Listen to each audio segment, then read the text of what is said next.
राधे राधे दोस्तों, कैसे हैं आप।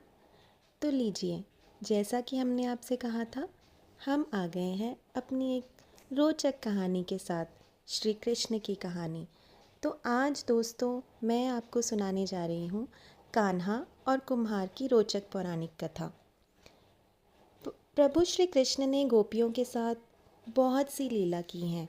श्री कृष्ण गोपियों की मटकी फोड़ते और माखन चुराते और गोपियाँ श्री कृष्ण का उलाहना लेकर यशोदा मैया के पास जाती। ऐसा बहुत बार हुआ।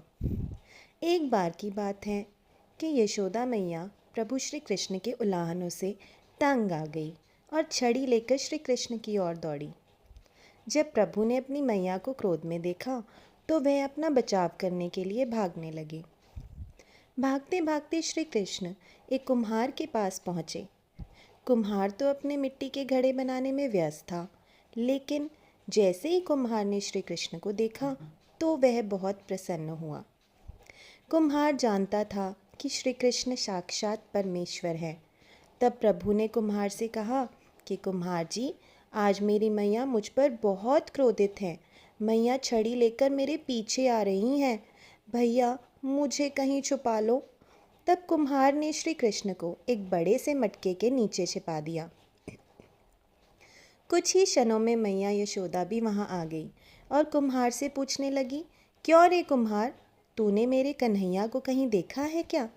कुम्हार ने कह दिया, नहीं मैया, मैंने कन्हैया को नहीं देखा। श्री कृष्ण यह सब बातें बड़े से घड़े के नीचे छुपकर सुन रहे थे। मैया तो वहाँ से चली गईं। अब प्रभु श्री कृष्ण कुम्हार से कहते हैं, कुम्हार जी, यदि मैया चली गई हो तो मुझे इस घड़े से बाहर निकालो। कुम्हार बोला, ऐसे नहीं प्रभु जी, पहले मुझे 84 लाख योनियों के बंधन से मुक्त करने का वचन दो। भगवान मुस्कुराए और कहा, ठीक है, मैं तुम्हें 84 लाख योनियों से मुक्त करने का वचन देता हूँ। अब तो मुझे बाहर निकाल दो। कुम्हार कहने लगा, मुझे अकेले नहीं प्रभु जी, मेरे परिवार के सभी लोगों को भी 84 लाख योनियों के बंधन से मुक्त करने का वचन दोगे तो मैं आपको इस घड़े से बाहर निकालूंगा। प्रभु जी कहते हैं, चलो ठीक है, उनको भी 84 लाख योनियों के बंधन से मुक्त होने का मैं वचन देता हूँ। अब तो मुझे घड़े से बाहर निकाल दो।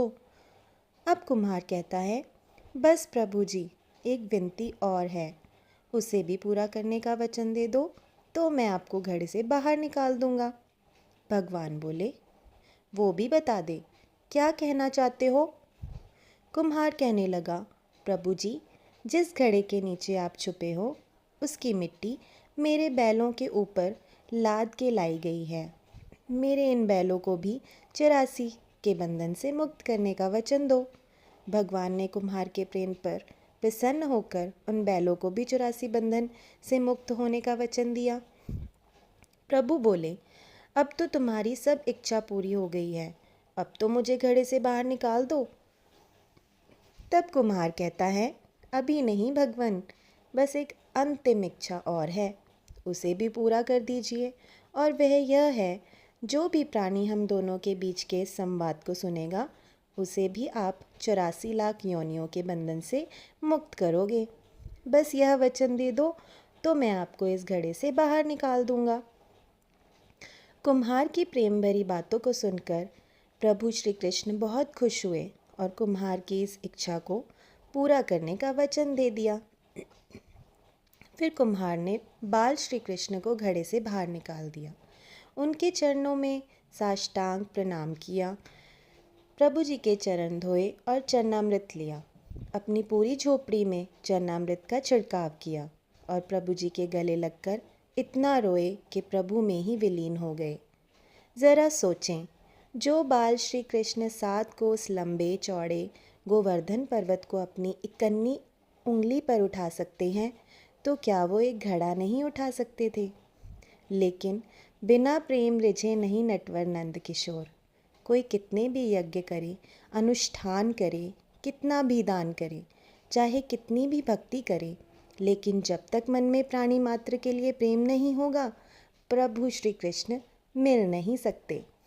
तो दोस्तों, कैसी लगी आपको ये श्री कृष्ण की बाल लीला। आशा करती हूँ कि आपको मेरी ये कहानी पसंद आई होगी। तो इसी बात पे मेरे चैनल को सब्सक्राइब करें, शेयर करें और लाइक ज़रूर करें। राधे राधे दोस्तों।